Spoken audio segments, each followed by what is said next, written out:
Wanting to fight ISIS independently, the Taliban reject American assistance.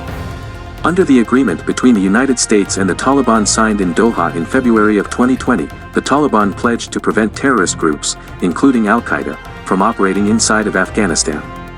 Now, their problems with the Islamic State Khorasan province, ISIS-K, known locally as Daesh, have gotten increasingly worse.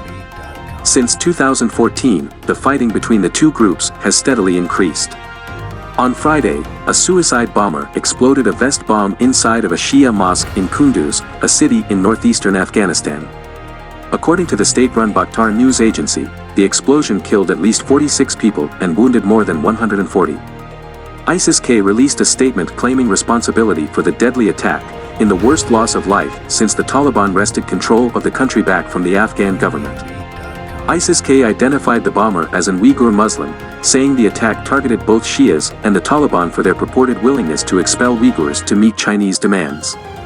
A week ago, ISIS-K also bombed a mosque in Kabul. In that attack, several people were killed and about a dozen wounded. No cooperation.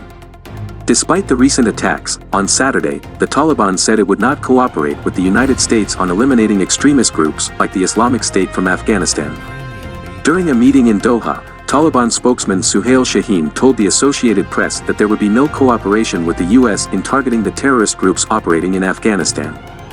U.S. leaders were pressing the Taliban to honor their commitment to not allow terrorist groups to use Afghanistan as a base to attack the U.S. or its interests again.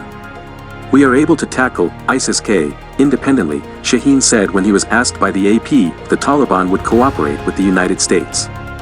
The Biden administration has tried to downplay the level of terrorist activity in Afghanistan, especially that of Al-Qaeda.